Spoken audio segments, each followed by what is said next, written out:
बिस्मिल्लाहिर्रहमानिर्रहीम। अस्सलाम वालेकुम नाज़रीन, मैं हूं गंबर ज़ैदी। प्रोग्राम देख रहे हैं आप डिबेट एट 8। नाज़रीन, ईरानी वफ़द ने आज अहम तरीन मुलाकातें की। पहली मुलाकात जनरल आसिम मुनीर के साथ हुई और दूसरी मुलाकात में शहबाज शरीफ शामिल थे। दोनों वफूद ने आपस में बात की कि मुज़ाकरात को कैसे आगे बढ़ाया जा सकता है। ईरान की जानिब से प्री कंडीशंस और डिमांड जो है वो पाकिस्तान को कन्वे की गई। पाकिस्तान ये डिमांड्स अमेरिका को कन्वे करेगा। क्या दोनों के दरमियान डायरेक्ट टॉक्स होंगी या इनडायरेक्ट टॉक्स होंगी, इस हवाले से अभी तक इबहम मौजूद है। लेकिन दूसरी जानिब हम ये देख रहे हैं कि आबनाए हुर्मुज़ की बंदिश से आलमी मईशत को तबाही का सामना करना पड़ रहा है। दूसरे ममालिक की मईशतें जहां पर डूब रही हैं, वहीं पाकिस्तान में भी तेल की कीमतों में इजाफा हो रहा है। 26 रुपए जो है वो इजाफा कल कर दिया गया, जिसका असर आवाम तक मुंतकिल होगा तो इन्फ्लेशन आएगी। इन्फ्लेशन जब आएगी, पाकिस्तान की मईशत जो है इससे लर्जेगी। अगर ये हालात ऐसे ही रहते हैं तो हम एक तबाही की तरफ जाते हुए आलमी मईशतों को देखेंगे, बड़ी मईशतों को देखेंगे। इसके असर को कैसे कम किया जा सकता है, पाकिस्तान अपनी कोशिशें कर रहा है और ये कोशिशें अगर रंग ले आएं तो दुनिया एक बड़े तनाज़े से बच जाएगी। इस पर बात करने के लिए हमारे साथ मौजूद हैं खुर्शीद महमूद कसूरी साहब, साबिक वजीर खारजा। बहुत शुक्रिया खुर्शीद साहब हमें प्रोग्राम में ज्वाइन करने के लिए। खुर्शीद साहब, second round of negotiation, what do you think, what would come out of it? देखिए, पहली बात तो ये है कि चाहे उनकी फेस टू फेस मुलाकात हो या ना हो, ये तो हर बेवकूफ को नजर आ रहा है कि जो ईरान के फॉरेन मिनिस्टर आए हैं, कोई और वक्त भी तो चूज कर सकते थे ना। अगर सिर्फ बायलैटरल विजिट थी, यानी कि दो तरफा ही मामला थे, आलू बेचने हैं, गंदम खरीदनी है, चावल बेचने हैं या कोई और चीजों में मुआहदा होना है, तो वो 6 महीने के बाद हो सकता था। अगर आज आए हैं तो कोई तो वजह होगी ना, which is related to the current peace process. और अगर अमेरिकन उन्हें आना था, कि खबर यह है कि सैटरडे को उन्होंने चल पड़े हैं, आ गए, मुझे नहीं पता वो किस लिए आ रहे हैं। अब therefore it becomes a matter of format। इससे ये हो गया है कि दोनों ने एक बड़ी स्ट्रांग पोजीशन ले ली है और बहुत ज्यादा फर्क है उनकी जो एक्सट्रीमिस्ट दोनों साइड्स की डिमांड्स हैं। इसलिए जो पाकिस्तान का मीडिएटर ये काम बन रहा है कि वो जितना करीब लोगों की बातें सुन सुन के देखे कि कहाँ पहुंच सकते हैं। दोनों का पब्लिक ओपिनियन, प्रेसिडेंट ट्रंप तो रोजाना दिन में कई मरतबा मेगाफोन डिप्लोमेसी के जरिए कभी स्टॉक एक्सचेंज को बढ़ा देते हैं, कभी तेल की कीमत घटा देते हैं, कभी वो अपने अवाम को, जिनके मिड टर्म इलेक्शन आने वाले हैं, उनकी होप्स हाई कर देते हैं। लेकिन उसका नतीजा यह है कि वो ऐसी जबान इस्तेमाल करते हैं जिसमें ईरान में ये इंप्रेशन डेफिनेटली होता है कि हमें दबा रहे हैं और ये हमें दबा के हमसे नेगोशिएट करना चाह रहे हैं, जिसका डेफिनेट रिएक्शन हुआ है जो उन्होंने कहा है कि हम अंडर प्रेशर आके नहीं नेगोशिएट करेंगे। अगर वो उनकी फेस टू फेस मुलाकात नहीं हो रही, एक ही बात काबिल फहम है ना, क्योंकि ये तो नहीं है कि वो वेदर डिस्कस करने आ गए। ऐसे हालात में अव्वल तो ट्रैवल ही नहीं करते। उनको इतना खतरा है कि वो ट्रैवल अगर कर रहे हैं ईरान के फॉरेन मिनिस्टर, तो बड़ी इंपॉर्टेंट एजेंडा है आज। इससे ज्यादा क्या इंपॉर्टेंट एजेंडा है? कोई बायलैटरल नहीं है, यही है एजेंडा जो पीस टॉक्स हो रही हैं। लेकिन वो अपने लोगों को ये कह रहे हैं कि नहीं नहीं, मैं पाकिस्तान तो नहीं गया, मैं तो वहां बस ओमान भी जा रहा हूँ, मैं तो रूस भी जा रहा हूँ, और ये बायलैटरल विजिट्स हैं। जाना तीनों जगह पे जाना रिलेटेड है to the peace process. Moscow इसलिए जाना जब जा रहे हैं कि लास्ट टाइम जब JCPO एग्रीमेंट हुआ था तो उससे ये फैसला हुआ था कि जो ईरान का एनरिच्ड यूरेनियम है या बाद में प्लूटोनियम की बाज है, वो रूस के पास रहेंगी। तो रूस was a very important part of that. जहां तक ओमान का ताल्लुक है, वो इसलिए इम्पोर्टेंट है कि इस सब जो झगड़ा हो रहा है वो हो रहा है आबनाए हुर्मुज पे। बॉर्डर दोनों का जो उनका बॉर्डर है, इंटरनेशनल मैरीटाइम बॉर्डर, इन दोनों मुल्कों का, तो इस पे दोनों की नेगोशिएटेड पोजीशन एक होगी। एक जगह पे हुथी हमले कर रहे हैं, एक जगह पे ईरान ने के पासदारान ने कहा तुम्हें अंदर नहीं घुसने देंगे जब तक आप अपना ये विड्रॉ नहीं करते। तो तीनों ममालिक की जो विजिट है, इससे नजर आ रहा है कि ये पर्पस है ही पीस टॉक्स के लिए। अब आ जाते हैं कि ये अगर इनकी मुलाकात नहीं होती और विटकॉफ उनके दूसरे दोस्त साहब आ जाते हैं, प्रेसिडेंट के जो सन इन लॉ है, वो फिर उनसे वंस रिमूव बातचीत होगी, उनको बताया जाएगा जी ये इनकी बातें हैं, वो यहाँ तक तो आ गए हैं प्राइवेटली, पब्लिकली तो आपको नहीं कह रहे, आप भी बताएं कि आप प्राइवेटली कहाँ आएंगे। तो सर फिर अगर हम दोनों इनडायरेक्ट टॉक्स भी एक्सपेक्ट कर सकते हैं कि डायरेक्टली हो सकता है ना हो, इनडायरेक्टली कन्वे कर दी जाए?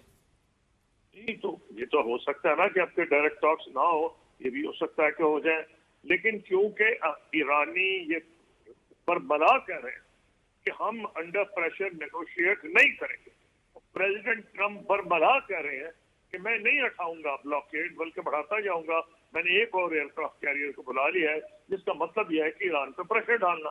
तो ईरान में जो जितनी देर तो आयतुल्ला खमेनी जिंदा थे तो उनको शहीद कर दिया गया, तो लीडरशिप में वो जो एक फैसला करने की कुव्वत थी, कोई सवाल ही नहीं कर सकता था। अब ये है कि लीडरशिप को वाइप आउट किया गया। मैं अपने वर्ड्स में क्यों कहूँ, प्रेसिडेंट ट्रम्प के अपने वर्ड्स हैं, if we don't know who to negotiate, so many people have been killed। मैं पूछे तुमसे, अगर तुमने नेगोशिएट करना था तो हकीम ने कहा था कि सारों को मार दो जाके, सिर्फ इजराइल के कहने पे। पॉइंट उसमें ये है कि वहाँ यस है डिफरेंसेस ऑफ ओपिनियन, हर मुल्क में होते हैं।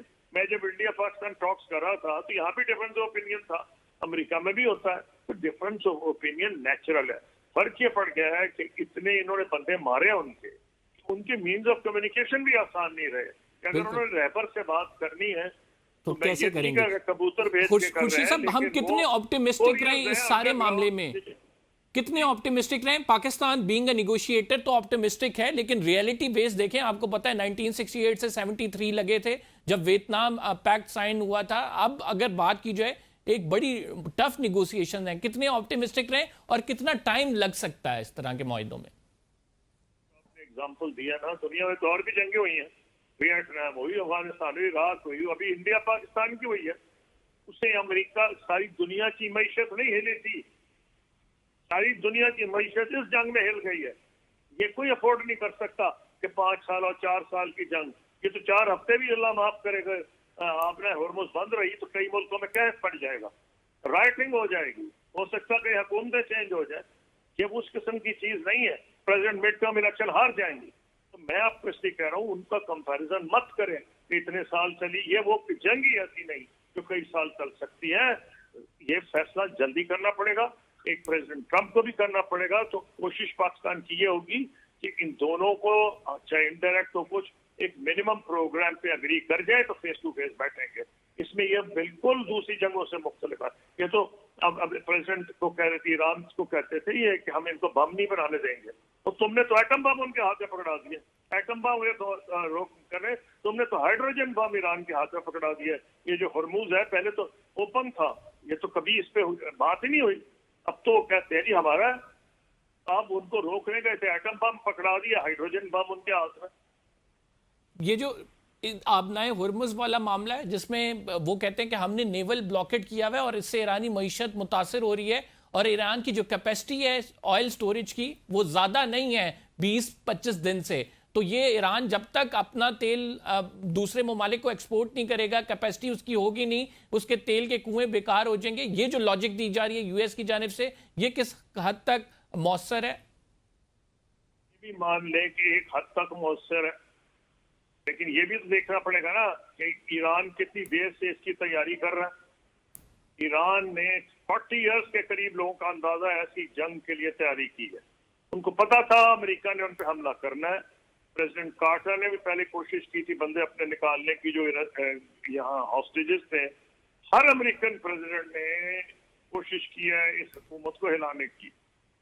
इराक जंग में 12 साल ईरान लड़ता रहा, हालांकि उस वक्त इराक को सद्दाम हुसैन साहब को सपोर्ट कर रहे थे पूरे गल्फ के ममालिक, पूरा वेस्ट ममालिक, पूरा अमेरिका, वो सपोर्ट उनको कर रहा था। ईरान 12 साल लड़ा है। 12 साल ईरान में capacity to bear pain, Iran से मुराद क्या, ईरान की हुकूमत, ईरान के आवाम, कैपेसिटी टू बेयर पेन बहुत ज्यादा है। क्यों? उनपे तो साल से पाबंदियां लगी हुई है। उसके 2 नतीजे निकले। एक तो लोग have got used to relatively harder living. Number two, they have become self-sufficient. उनको अपनी इकोनॉमी को उन्होंने डिपेंडेंट ही नहीं किया इंटरनेशनल ट्रेड के ऊपर। जहां तक अमेरिका और चाइना का ताल्लुक है और पाकिस्तान और दुनिया सारे का, ये तो इंटीग्रेटेड है इंटरनेशनल इकोनॉमी में। 6 दिन रुके तो इनकी चीखें निकल जाती है, अमेरिका की भी। और चाइना इसलिए चीख नहीं रहा कि चाइना बहुत सोच समझ के लंबी पॉलिसी होती है। उन्होंने 6 महीने का स्टोरेज पहले कर लिया, उनके पास 6 महीने का स्टोरेज है, लोगों का तो 6 हफ्ते का भी नहीं है। तो इसलिए दुनिया की इकोनॉमी इंटीग्रेटेड है। Capacity to bear pain Iran की ज्यादा है। इसलिए मैं नहीं समझता कि 6 हफ्ते अगर और आपना हॉर्मुज़ खुदा न खास्ता बंद रहा तो प्रेसिडेंट ट्रंप उसको बर्दाश्त कर सकेंगे। सवाल ये क्या वो हमला कर देंगे? जी 14 और 15 मई को जो है चाइना का जो विजिट है प्रेसिडेंट डोनाल्ड ट्रंप का, जिसमें शी जिनपिंग से मुलाकात होनी है उनकी, आप समझते हैं उससे कबल किसी ना किसी रुख ये जंग जो है वो लग जाएगी? मेरा यही ख्याल है जी, क्योंकि जब कोई ऐसा ना हो जो मुझे खतरा है।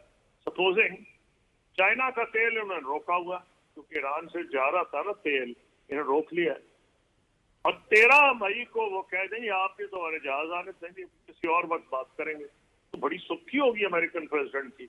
इस खतरे से ही कि प्रेसिडेंट ऑफ चाइना कह के चाहिए तो 5-10 दिन के बाद मिल लेंगे। तो मेरा कहना यह उनकी पूरी कोशिश होगी कि इससे पहले किया जाए। लेकिन मैंने तो आपको जवाब दे दिया ना कि 6 हफ्ते और नहीं अफोर्ड कर सकती दुनिया कि जी वो बंद है। कई मुल्कों में कैद पड़ रहा है, राशनिंग हो गई है। मैं नाम किस किस के लो, हमारे इर्द गिर्द के मुल्कों में, हमारे अपने मुल्क में उसका क्या रिजल्ट आ रहा है। मैं खुद काश से फार्मिंग से इन्वॉल्व हूँ। अगर फर्टिलाइजर ना आए, पाकिस्तान इंडिया मेजर एक्सपोर्टर्स हैं इसके राइस के, कई मुल्कों में तो कैद पड़ जाएगा। पाकिस्तान और इंडिया में अगर ना भी पड़े क्योंकि मेन ग्रोज है, हम सेल्फ सफिशिएंट है, तो बाकी तो कई जो मुल्क जिनकी मईशत एग्रीकल्चर पे बेस्ड नहीं है उनको तो मुसीबत आ जाएगी और तो फाके पड़ जाएंगे लोगों के। इसलिए मैं नहीं समझता कि अफोर्ड कर सकेंगे। और प्रेसिडेंट ट्रंप को डायरेक्ट उसकी कीमत अदा करनी पड़ेगी कि उनका अपना वोटिंग बेस जो है वो उनके खिलाफ हो रहा है। वो कह रहे थे जी हमें कहा गया था कि बागा बेस को पुराने अमेरिकन प्रेसिडेंट ने अमेरिका को झोंक दिया, वियतनाम में, अफगानिस्तान में, इराक में अमेरिका को तबाह किया, चीन आगे निकल गया वगैरह वगैरह, और हम तो नहीं ऐसी जंग में जाएंगे। तो तुमने तो इस जंग में नागहानी में फंसा दिया। इनकी बड़ी कोशिश है। इसलिए अगर आप देखें तो ज्यादा तीन प्रेसिडेंट अमेरिका ऐसा नजर आ रहा है कि ये इसको किसी ऑफ रैंप पे ले, इनको जंग से बाहर निकल जाए। खुर्शीद साहब, आखिरी सवाल इस सारे मामले में आप क्या समझते हैं कि पाकिस्तान जो है, जो कि एक मीडिएटर का रोल भी कर रहा है, और हमारे कई जहाज जो तेल बर्दाश्त जहाज थे वो गुजर के आए हैं स्ट्रेट ऑफ हॉर्मुज से, अभी भी तेल की कीमतों में इजाफा किया गया, आप समझते हैं कि पाकिस्तान चूंकि ईरान से एक अच्छे ताल्लुकात भी हैं तो वो उसको लिवरेज मिलता रहेगा कि तेल पाकिस्तान तक पहुंचता रहेगा, या फिर पाकिस्तान को भी मुश्किलात का सामना करना पड़ सकता है? लेवरेज तो ट्रेड तो देंगे ना, तो कीमत तो नहीं कम कर देंगे। बेड़ा गर्क कर दिया, जितनी तेल की कीमत बढ़ गई है, रोज तो हमारे गरीब लोग मुसीबत में पड़े हैं। हर रोज कल फिर प्राइस बढ़ गई है। इसकी वजह यह है आपको मुफ्त तेल तो नहीं ना दे रहे, वो इजाजत दे रहे हैं कि आप ले जाएं, दूसरे मुल्कों को तो लेकर भी नहीं जाने दे रहे, लेकिन आप बच तो नहीं सकेंगे उससे। नंबर 2, खुदा खास्ता जंग लंबी हो गई तो 40 लाख तो आपके बंदे काम कर रहे हैं वहां उस इलाके में, हम तो अफोर्ड ही नहीं कर सकते। फिर ईरान के साथ हमारा इतना बड़ा बॉर्डर है, हम क्या अफोर्ड कर सकते हैं कि आगे बलोचिस्तान में गड़बड़ है, इस बॉर्डर पे और गड़बड़ हो जाए या शिया सुन्नी वाली कहानी हो जाए? हम तो अफोर्ड ही नहीं कर सकते। इसीलिए ईरान हम पे एतबार करता है। हालांकि वो समझते हैं कि इनकी गवर्नमेंट प्रो वेस्ट है, और है। हम 1950 से हमारा अलायंस अमेरिका के साथ रहा है फॉर वेरियस रीजन। इंडिया की वजह से उनकी इंडिया के साथ थ्रेटन होते थे, सियाटो, सेंटो, बगदाद पैक्ट, और इसीलिए अमेरिकन आर्मी, पाकिस्तान आर्मी एक दूसरे को जानते भी हैं कि पुराने अलायंसेस में रहे हैं। फिर वो सोवियत यूनियन के दौर में, फिर 9/11, तो 20-25 साल तो इस्लामाबाद दुनिया का मरकज रहा है। इस्लामाबाद की छतें जो थी वो भी किराए पे चढ़ गई थी। अभी तो आया ना जो नौजवान जर्नलिस्ट है, आपने देखा है कि कितनी इस्लामाबाद में भीड़ हो गई है। और पहले तो इतनी भीड़ थी कि छतों पे भी लोग खड़ जाते थे। लेकिन मैं आपको ये कह रहा हूँ, पाकिस्तान की लीडरशिप को क्रेडिट जाता है, सिविल एंड मिलिट्री लीडरशिप, कि उन्होंने इस मौके में वो किरदार अदा किया है जो पाकिस्तान को अदा करना चाहिए था, इसमें कोई दो राय है नहीं। लेकिन ये सोचना कि जी हमें असर नहीं पड़ेगा, बहुत असर पड़ेगा अगर ये जंग जल्दी ना खत्म हो। ठीक, बहुत बहुत शुक्रिया। खुर्शीद महमूद कसूरी साहब हमारे थे, अपनी राय का इजहार कर रहे थे। प्रोग्राम में एक छोटा सा ब्रेक लेंगे। We will be right back after this short break. आप कहीं मत जाइएगा। वेलकम बैक नाज़रीन। बात को आगे बढ़ाते हैं। ईरान अमरीका जंग, मुज़ाकरात होंगे, किस करवट ये मुज़ाकरात बैठ सकते हैं, क्या कोई इससे आउटकम निकलेगी या नहीं, इस पर बात करने के लिए हमारे साथ मौजूद हैं air commodore retired Khalid Chishti साहब, दिफाई तजियाकार हैं। हमें ज्वाइन किया है डॉक्टर कंवर चीमा साहब ने, माहिर बैनुल अक़वामी उमूर हैं। बहुत शुक्रिया आप दोनों मोअज़्ज़िज़ मेहमान ग्रामी का। Starting from you Kanwar Cheema साहब, what do you think second round के हवाले से बहुत सारी खबरें हैं जिन पर लोग तज्जिए भी दे रहे हैं, होगा नहीं होगा। खैर, इससे कतई नज़र ये होता है या नहीं, दोनों साइड से मैक्सिमलिस्ट पोजीशन जो है बरकरार रखी गई है। क्या इसमें ऐसे माहौल में सेकंड राउंड ऑफ टॉक से कुछ निकलेगा? बहुत शुक्रिया कंवर साहब। पहली बात तो ये है, देखिए मैं ये समझता हूँ कि एटलीस्ट उम्मीद तो है कि चीज़ें राइट ट्रैक पे चल रही हैं, कोई नेगेटिव डेवलपमेंट नहीं हुई। सीज फायर की वायलेशन ईरानियंस बेशक कह रहे हैं, लेकिन एटलीस्ट चीज़ें मूव ऑन कर रही हैं। एक बड़ी इंपॉर्टेंट डेवलपमेंट थी कि जब कहा यह जा रहा है कि पाकिस्तान की रिक्वेस्ट के ऊपर जब स्ट्रेट ऑफ हार्मुज़ खुलने का ईरान के फॉरेन मिनिस्टर ने ऐलान किया, तो ट्रंप साहब ने उसको बड़ा कहा जी कि ये मेरी एफर्ट्स हैं। तो उसके बाद ये बात चल पड़ी कि ट्रंप साहब का जो ट्रुथ सोशल है वो इतना ज़्यादा बोलते हैं कि बहुत सारी चीज़ें जो हैं प्रॉब्लम पैदा होती है, और जारी बात है ईरान ने भी बहुत सारी चीज़ें अपनी डोमेस्टिक ऑडियंस को बतानी होती हैं। तो मुझे लगता है कि वो ट्रुथ सोशल भी खामोश है। आप देखें कि इस्लामाबाद आने का जो स्टेटमेंट है वो ट्रंप साहब ने जारी नहीं की थी, वो उनकी प्रेस सेक्रेटरी ने जारी की है। तो मुझे लगता है कि चीज़ें ऑन ट्रैक हैं। अब मोडालिटीज़ तय हो रही हैं। ईरानियंस कहते हैं हमें ट्रस्ट का इशू है, लेकिन एट द सेम टाइम जहाँ पे ट्रस्ट का इशू होगा वहाँ डिमांड्स भी, जारी बात है, अमेरिकन की बहुत ज़्यादा हैं। ईरानियंस ये समझते होंगे कि हमने जंग में बड़ी अच्छी तरह जंग लड़ी है, तो अब हमें ये डिमांड्स पूरी क्यों करनी है। लेकिन सिंपल सी बात ये है कि ईरान इस जंग को लंबा कंटिन्यू भी नहीं कर सकता। अमेरिकन के लिए भी जंग कॉस्टली है, बिकॉज उसके इत्तेहादी बहुत ज़्यादा उसके साथ हैं। दुनिया की सप्लाई चेन मुतासर है, तेल की सप्लाई चेन जो है वो मुतासर हो रही है। महंगाई आप देखें, कल पाकिस्तान के अंदर दोबारा पेट्रोल की कीमतें बढ़ी हैं, तो इसी तरह दुनिया के अंदर भी पेट्रोल की कीमतें और सप्लाई चेन के रुकने की वजह से मसले मसाइल पैदा हो रहे हैं। मुझे लगता है कि चीज़ें ठीक डायरेक्शन में है। At least second round of talks होना इस बड़ा वेलकमिंग स्टेप है। सुनने में आया था अमेरिकन ने आना है, अभी तक उनकी कोई इतला नहीं है। हो सकता है वो आज आ जाएं किसी वक्त और कुछ ऐसी डेवलपमेंट, मुस्बत डेवलपमेंट जो है वो हो। और जहाँ तक बात है कि ईरानी फॉरेन मिनिस्टर ने जब स्टेटमेंट जारी की कि वो इस्लामाबाद, ओमान एंड मॉस्को जा रहे हैं, वो भी बड़ा ज़बरदस्त कदम है उस सेंस में कि वो भी उन ममालिक को भी इंक्लूड किया जा रहा होगा किसी न किसी हवाले से, जो चीज़ों को आगे लेके जाने में, भले वो न्यूक्लियर हो या भले उसमें स्टेट ऑफ हार्मुज़ का मुस्तकबिल के हवाले से बात करनी हो। मैं समझता हूँ ये अभी तक जो कुछ भी हो रहा है ये सारी पॉजिटिव डेवलपमेंट है। अभी तक कोई ऐसी सिग्निफिकेंट नेगेटिव डेवलपमेंट नहीं हुई जिसको हम कह सकें कि पीस प्रोसेस जो है, इट मींस कि पाकिस्तान की जो डिप्लोमेटिक एफर्ट्स हैं वो काम कर रही हैं। पाकिस्तान ने समहाउ जिस तरह भी इतने बड़े पैमाने पे मिसट्रस्ट है, इनको ब्रिज करके रखा हुआ है। खालिद साहब, क्या देखते हैं आप राइट नाउ? जो सिचुएशन है काफ़ी कॉम्प्लेक्स हुई हुई है। हम टॉक्स की भी बात करते हैं, कंवर चीमा साहब हमारे साथ मौजूद हैं, उन्होंने भी अपनी राय का इजहार किया। राइट नाउ कितना मुश्किल है कि पाकिस्तान इन दोनों फरीकैन के दरमियान जो मिसट्रस्ट है इसको ब्रिज कर सके? जी बहुत शुक्रिया कंवर साहब, आपने इनवाइट किया।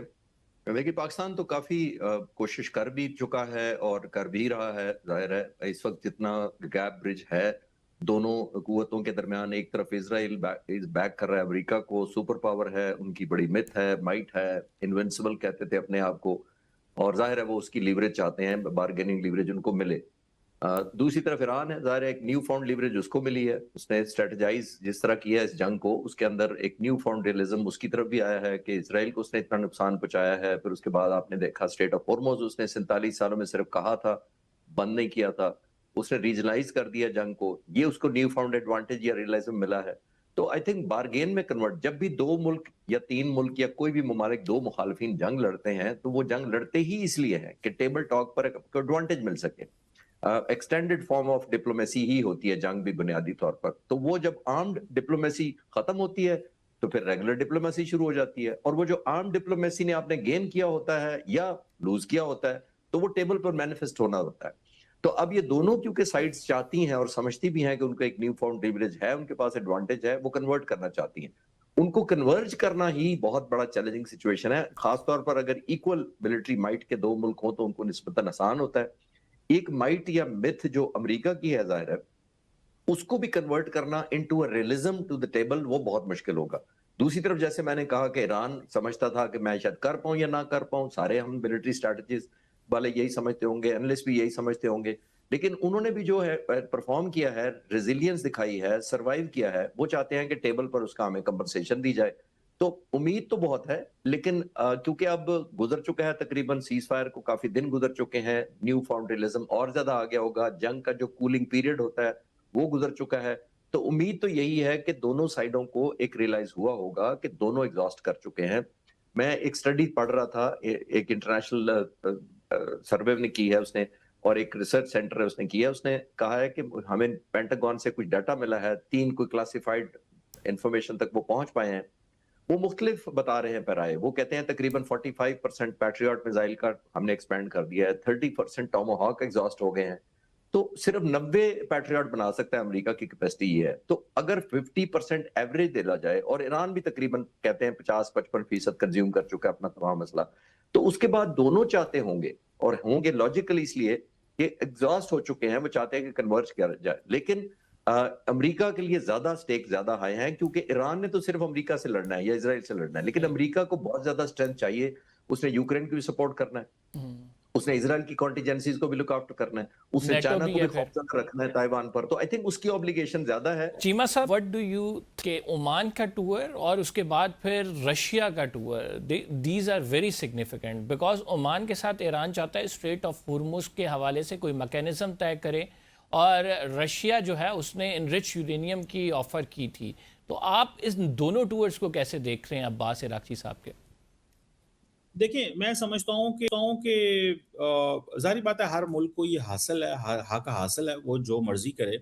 लेकिन मुझे लगता है कि देखें, शायद ईरानियंस अपनी ऑप्शंस को एक्सपैंड करना चाहते हैं। अगर जो एनरिच्ड यूरेनियम है उसको अगर डाउन ब्लेंड करना है, वो कैपेबिलिटीज़ तो पाकिस्तान के पास भी हैं।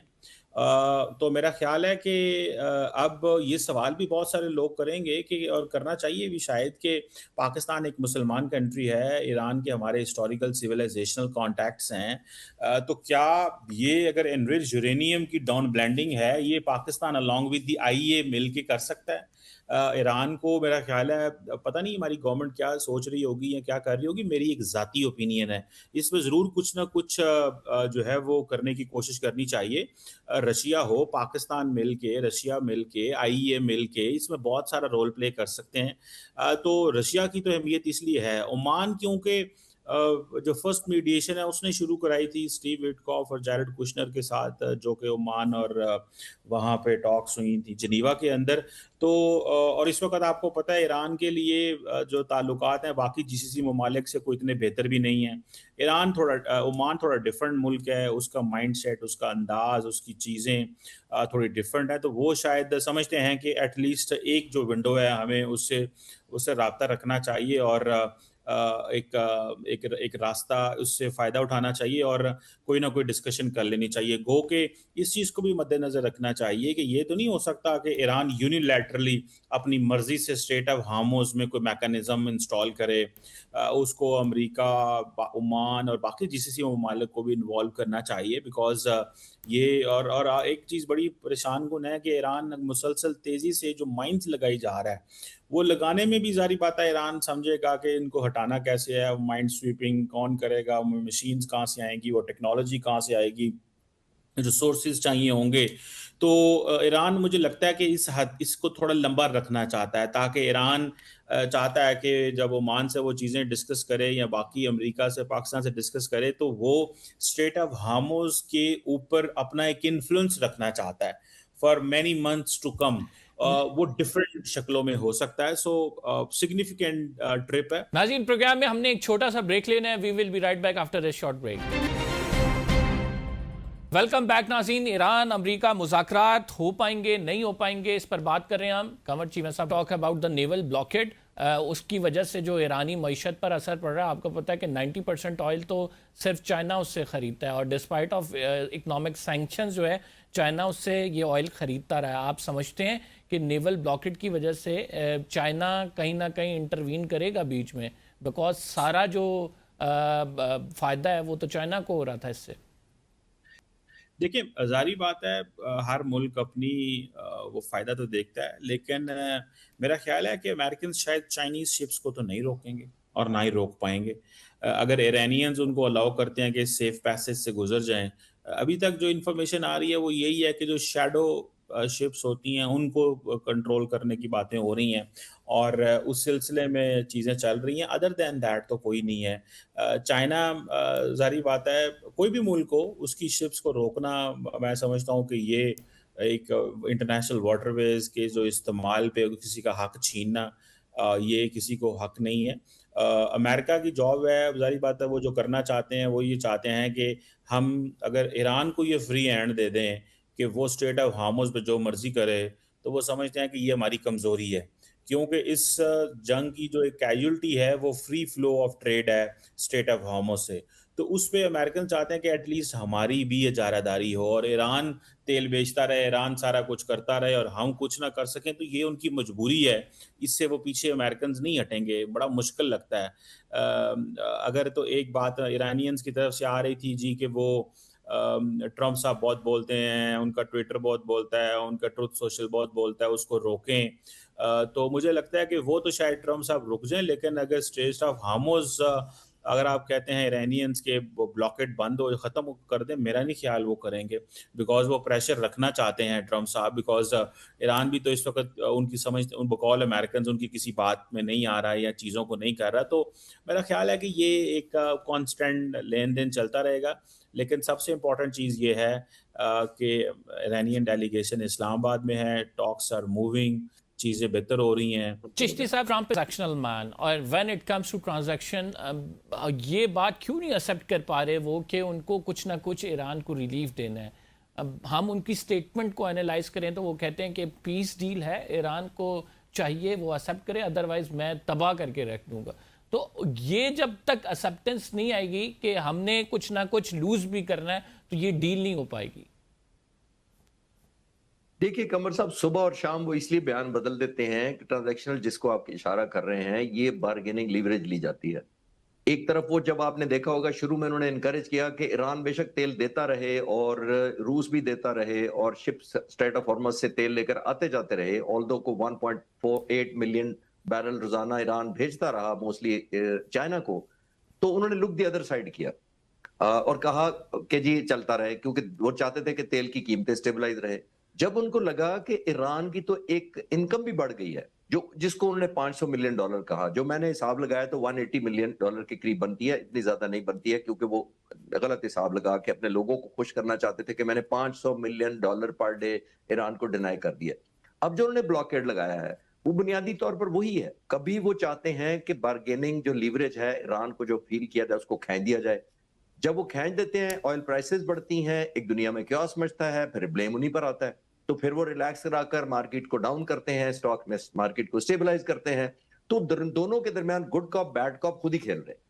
जबकि ईरान की तरफ आप देखिए, गुड कॉप बैड कॉप की जो एक खबर निकली है कि शायद पासदारान इनकलाब नहीं चाहते और हार्डलाइनर है ज्यादा, वो बाय डिजाइन भी हो सकती है, एक नेचुरल भी हो सकती है कि इतनी बड़ी जंग लड़ी, न्यू रेलेवेंस, जैसे मैंने पिछले सवाल के जवाब में कहा, फाउंड की उन्होंने। लेकिन एक बाय डिजाइन भी होता है कि आप ये कहते हैं कि मैं तो ये देने को तैयार हूं, लेकिन मेरे दूर के लोग जो कुलीग्स हैं, फ्रेंड्स हैं, वो नहीं मानते। जैसे आप किसी घर की डील करते हैं तो कहते हैं जी मैं तो इतने बेच दूंगा, लेकिन मेरे वाले साहब नहीं मानेंगे। ये बिल्कुल कॉमन लोगों को अंडरस्टैंड करने के लिए ये टैक्टिक्स होते हैं। लेकिन हैविंग सेड दैट, दोनों एग्जॉस्ट हो चुके हैं, दोनों की थ्रेशोल्ड हो चुकी है, दुनिया हॉस्टेज बनी हुई है। हमें दुआ करनी चाहिए पाकिस्तान की कोशिशों के लिए भी, खास तौर पर कि दोनों में सेंस प्रिवेल करे और वो कन्वर्ज पाए, ऑल्दो बहुत चैलेंजिंग होगा। हाँ, हमारे साथ चिश्ती साहब, खुर्शीद कसूरी साहब मौजूद थे और उनकी जानिब से कहा गया कि 4 से 6 हफ्ते तक अगर ये जंग जारी रहती है तो कहत आ जाएगा, फर्टिलाइजर्स नहीं होंगे, एक मुश्किल सूरत हाल में हो जाएगा। अभी भी on the brink of collapse हैं बहुत सारी मईशतें, जहाँ के जो है तेल ज़खायर ख़त्म हो चुके हैं या तेल के हवाले से बड़ी लंबी लंबी लाइनें लगी हुई हैं। आपका क्या नुक्ता नज़र है इस पर?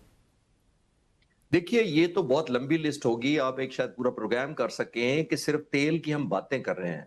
बहुत ज्यादा केमिकल्स हैं, बहुत ज्यादा खाद है, खाद ने एग्रीकल्चर को सपोर्ट करना है, फूड शॉर्टेज हो जाएगी, मेडिसिन की सप्लाई शॉर्टेज हो जाएगी, बहुत सारी दवाइयों में ज़ाहिर है पेट्रोलियम और इस तरह की चीजें इस्तेमाल होती हैं, केमिकल्स में होती हैं, डेली लाइफ में होती हैं, फर्नीचर में होती हैं। आप नाम लेते जाएं तो आई थिंक इतने ज्यादा बाय प्रोडक्ट हैं पेट्रोलियम के, सिर्फ हम तेल को गाड़ियों चलाने के और मोटरसाइकिल चलाने से तशबीह नहीं देनी चाहिए। तो वो क्योंकि इम्पैक्ट स्लो डाउन है इस वक्त, वो इस तरह क्रीपन नहीं किया इतनी फास्ट ज्यादा, क्योंकि तेल 20% हम क्या के या LNG LPG को हम ज्यादा विजुलाइज कर पाते हैं। लेकिन आई थिंक जो बाय प्रोडक्ट्स हैं ऑयल के या पेट्रोलियम के, वो हम इग्नोर वाकई कर रहे हैं। और अगर खुदा न खास्ता, जिससे मैंने कहा कि उनके इम्पैक्ट आने शुरू हुए, तो फूड शॉर्टेज भी हो जाएगी, प्राइसेस इतनी हाई कर। एक और बड़ा साइकिल होता है। देखिए, जब आपके मुख्तलिफ प्रोडक्ट्स हों, केमिकल से बनते हैं, खाद ही ले लें, जब वो शॉर्टेज होना शुरू हो जाएगी, उसकी कीमतें बढ़नी शुरू हो जाएंगी, कीमतें बढ़नी शुरू हो जाएंगी तो ऑर्डर कम होना शुरू हो जाएंगे, और ज्यादा शॉर्टेज हो जाएगी, फैक्ट्रियां या प्रोडक्शन यूनिट्स वाइबल नहीं रहेंगे। जब वो वाइबल नहीं रहेंगे तो ऑब्वियसली आस्किंग प्राइस ब्लैक होना शुरू हो जाएंगी चीजें। अभी तो उस तरफ ध्यान नहीं जा रहा लोगों का। हम शॉर्ट टर्म 40 दिन की जंग दे रहे हैं। आई थिंक कसूरी साहब ने बिल्कुल ठीक कहा कि अभी आम लोगों तक डायरेक्ट पेट्रोलियम के या पेट्रोलियम से रिलेटेड जो साइड इश्यूज है उन तक ही बात गई है, बट चंद दिनों में बहुत बड़ा क्राइसिस शुरू हो जाएगा, जो अमेरिका भी रियलाइज करता है, प्रेसिडेंट ट्रंप भी ब्लेम नहीं लेना चाहेंगे, और खास तौर पर उनका इलेक्टोरल जो वोट बैंक है वो तो बहुत ही पढ़ा लिखा है, उनको तो जाहिर है बहुत ज्यादा सेंसिटिविटी भी है कि अगर प्राइसेस बढ़ी तो उनके लिए बहुत चैलेंजिंग हो जाएगा। कंवर चीमा साहब, इसमें लास्टली आपसे ये भी जानना चाहूँगा कि हु विल ब्लिंक फर्स्ट, मतलब यानी जो ये हम देख रहे हैं एक इंड्योरेंस की भी जंग है, एक पेशेंस की भी जंग है। खर्ग आइलैंड से ईरान का तेल निकलता है और उसके बाद फिर अगर वो एक्सपोर्ट नहीं कर पाते, उनको इकनॉमिक प्रॉब्लम्स होते हैं। दूसरी जानिब अमेरिका कितने अरसे तक स्ट्रेट ऑफ हुर्मुज़ को की बंदिश बर्दाश्त कर सकता है, उसकी इकॉनमी पे भी प्रेशर आ रहा है। तो इस सारे मामले में आप क्या समझते हैं, किसका पेशेंस लेवल ज़्यादा है? देखिए, अमेरिका को अंडर एस्टिमेट नहीं करना चाहिए। आप देख लें, अगले दिन ट्रंप साहब भी कह रहे थे हम अफगानिस्तान में कितनी देर रहे, हम वियतनाम में कितनी देर रहे, इराक में कितनी देर रहे। ये अगर आप ये अंडर एस्टिमेट करेंगे अमेरिकन इकोनॉमी को, अमेरिकन रेजिलियंस को, देखिए उन्होंने तो पूरी जिंदगी जंग ही बाहर लड़ी हैं। उन्होंने कौन सा अपने खित्ते में जंग लड़ी है? उन्होंने कौन सा कनाडा, मैक्सिको या नॉर्थ अमेरिका में जंग लड़ी है? उनको तो कोई मसला नहीं है जंग लड़ने के हवाले से। देखिए लेकिन ईरान का भी देखें तो 10 साल तक तो इराक से जंग लड़ते रहे हैं। नहीं, देखिए वो बॉर्डरिंग नेशंस है ना, वो और बात होती है। अमेरिका को in terms of financial resources तो कोई प्रॉब्लम नहीं है। वो इतना बड़ा मुल्क है, अभी भी उन्होंने ऐलान किया है कि वो $1 ट्रिलियन पे अपना दिफाई बजट लेके जा रहे हैं। फाइनेंशियली कोई प्रॉब्लम नहीं है उनको, मुझे ज़ाती तौर पे लगता है। बाकी जंग लड़ना भी चाहे तो वो लड़ सकते हैं। और ये जो हाँ, ट्रंप साहब का क्योंकि मिजाज डिफरेंट है, और वो हो सकता है वो कहें जी ठीक है इसको कंक्लूड करें, मैंने चाइना जाना है, मैंने वहाँ चीज़ें करनी है, डील करनी है, दिस एंड दैट। तो ये चीज़ जो है ये थोड़ी सी आ सकती है। अदरवाइज मेरा ख्याल है जंग लड़ने को अमेरिकन भी लड़ सकते हैं, लंबी जंग लड़ सकते हैं। गो के खित्ते के ममालिक जो हैं और यूरोपियन एलाइज परेशान है बिकॉज वो भी इससे मुतासर हो। Chishti sahab, you expect direct talks और indirect talks when it comes to second round? I think conditions apply on this. Why? Because अगर लगा कि कोई measurable term अमेरिका को मिल रहे हैं और ईरान को भी लगा कि कोई टेक होम है, तो ओमान का और रूस का दौरा जो फॉरेन मिनिस्टर साहब का है वो चंद दिन पेंडिंग भी हो सकता है। ये मेरा गैस है सिर्फ। अगर कोई कन्वर्ज किया तो हो सकता है पाकिस्तानी हुकूमत दरखास्त करे कि जनाब क्योंकि हम करीब पहुंच रहे हैं तो आप कंटिन्यू करें मुज़ाकरात, या सेकंड राउंड करें, थर्ड राउंड करें। लेकिन डिपेंड करता है कि दोनों को एक सिग्निफिकेंट ऑप्टिक्स मिल गए हैं जो अपने अपने लोगों को वो फतह की ट्रॉफी की शक्ल में दिखा सके। उस पर डिपेंडेंट होगा कि राउंड कितना प्रोलॉन्ग होता है, कितनी से सीनियर लीडरशिप इन्वॉल्व होती है और कितना टाइम लगता है। लेकिन चिश्ती साहब, इसमें हम ये भी तो देख रहे हैं कि इस सारे मामले में अगर बात को आगे बढ़ाने की पाकिस्तान कोशिशें कर रहा है, दोनों की साइड से एक मैक्सिमलिस्ट पोजीशन ली हुई है, चाहे वो पोस्चरिंग के लिए कहें, चाहे आप उसे कहें कि लोकल आवाम की कंजम्पशन के लिए ली हुई है, लेकिन उससे नीचे भी तो नहीं आ रहे हैं। जी देखिए, कमर साहब, पब्लिकली नहीं आया जाता नीचे, मीडिया के सामने नहीं आया जाता, अनाउंसमेंट्स नहीं होती। मुज़ाकरात आमतौर पर, क्योंकि मीडिया बहुत ज़ाहिर है इस वक्त बहुत ज्यादा प्रोबिंग हो चुका है, बहुत ज्यादा इन्फ्लुएंस कर गया हमारी जिंदगियों में, हमारे हर एक के हाथ में एक मीडिया डिवाइस होती है। तो पहले जो मुज़ाकरात होते थे, पिछले एग्जाम्पल ले लेते हैं, जो पिछला जेपीसीओ एग्रीमेंट हुआ था ईरान का और अमेरिका का, वो 2009 में एक्टिव मुज़ाकरात शुरू हुए थे, 2015 में एग्रीमेंट हुआ था। उससे 1.5 साल पहले बहुत ही कंसंट्रेटेड किस्म के डायलॉग्स हो रहे थे, एक्सचेंज हो रहे थे। तो 6 साल चला, 1.5 साल बहुत एक्टिव हुआ, लेकिन रोजाना की बुनियाद पर पब्लिक में नहीं आती थी बातें। जब एग्रीमेंट हो गया ओबामा के टाइम पे, तो तब पब्लिक में आया। तो आई थिंक इस दफा क्योंकि स्टेक्स बहुत हाई हैं, जंग पहले लग गई है, उस वक्त जंग पहले नहीं लगी थी, उस वक्त मुज़ाकरात हो रहे थे। तो आई थिंक डिपेंड करता है, क्योंकि इस वक्त 8 अरब जो लोग दुनिया में रहते हैं, वो इनडायरेक्टली एंड डायरेक्टली हॉस्टेज बने हुए हैं। तो जाहिर है उतना प्रेशर बिल्ड हो जाता है दोनों साइडों पर, और खास तौर पर अपने अपने अवाम का। तो आई थिंक वो जो पब्लिकली जिस तरफ आप इशारा कर रहे हैं कि नजर तो नहीं आ रहा, वो नजर आएगा भी नहीं। वो इंशाल्लाह ताला नजर उसी दिन आएगा जब कोई ना कोई कन्वर्जेंस हो जाए। Let's hope for the best. आप दोनों का बहुत बहुत शुक्रिया। पाकिस्तान कोशिशें कर रहा है, let's hope for the best. हम उम्मीद करते हैं कि इन दोनों के दरमियान मामला जल्द तय पा जाएं, ताकि दुनिया जो है इस बहरान से निकले। कंबर ज़ैदी को इजाज़त दीजिए, अगले प्रोग्राम में आपसे मुलाकात होगी। अल्लाह ने के बाद।